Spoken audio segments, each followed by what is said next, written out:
नमस्कार, मी किरण संभाजी पालकर, राहणार कागल. लागण तारीख 29 ऑगस्ट 2024.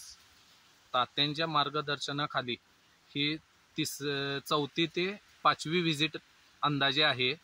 प्रत्येक महिन्याला तात्या येत आहेत व्हिजिटसाठी आणि त्यांच्या मार्गदर्शनाखाली प्लॉटची ग्रोथ, ऊसाची संख्या, जाडी, वाढ, पेराची लांबी ही एकसारखी आहे व तात्यांच्या नियोजनानुसार केलेला खर्च हा इतर औषध दुकाने जे आहेत आपल्या इथे, रासायनिक शेती सेवा केंद्र, ह्यांच्यापेक्षा निम्म्यावरती खर्च आलेला आहे. या लागणीला फवारणी अजून एकही झालेली नाही आहे.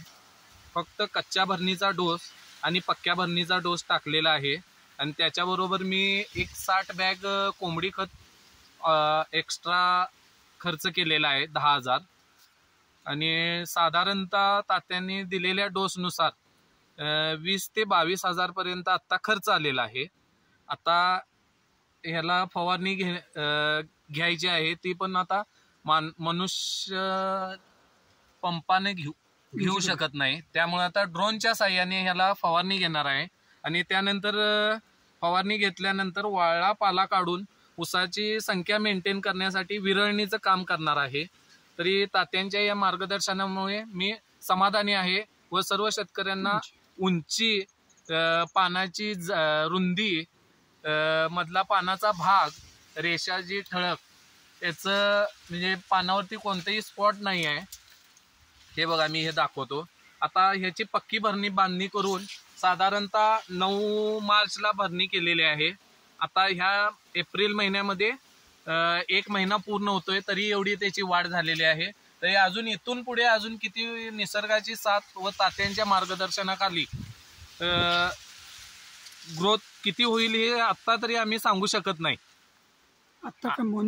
किंबहुना उंची 12 ते 13 फुटाच्या आसपास आहे. तरी तात्यांचं मार्गदर्शन सर्व शेतकऱ्यांना एक माझी विनंती आहे, ते जे देतात ज्या त्या वेळेमध्ये जे नियोजन केलं जातं ते प्रत्येकाला होऊ शकत नाही. तरी पण माझी एक कळकळीची विनंती आहे, कमी खर्चामध्ये एवढं कोण आपल्याला म्हणजे आता सध्या मार्गदर्शन देऊ शकत नाही.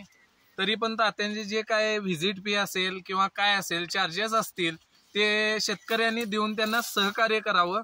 आता परवाच माझा आणि तात्यांचा विषय झाला. सांगण्याची एक विनंती वजा इशारा सांगतो की तात्या ज्या वेळेला व्हिजिटला येतात त्यावेळेला लोकांनी प्लॉटवरती तात्या नसताना, आता सुद्धा मी नव्हतो, तात्यांचा फोन आल्यानंतर मी प्लॉटवरती आलोय. माझ्या दुसऱ्या प्लॉटवरती मी कामात होतो, मला माहित नव्हतं तात्या आलेले. इथं फोन आल्यानंतर मी आलोय. तात्या येऊन एक अर्धा-पाऊण तास झाले, तर सगळा प्लॉट फिरून बघितला. एक कळकळीची विनंती आहे की तात्यांना येण्या जाण्याचा जो खर्च आहे, आपण जे बोललेलो आहे, तो सर्वांनी देऊन सहकार्य करावे. की बाबा आता आज तो माणूस सकाळी बाहेर पडलाय 8 वाजता, आता वाजले 6, अजून जायला त्यांना किती वेळ आहे काय हे सांगू शकत नाही. अजून एक कागलमध्ये आणखी एक व्हिजिट आहे. मी एवढंच सांगतो की त्यांनी जे नियम घालून दिलेले आहेत, नियम म्हणत नाही मी असं, त्यांना खर्चासाठी का असं ना, तुम्ही फुलाची पाकळी म्हणून मदत केली पाहिजे.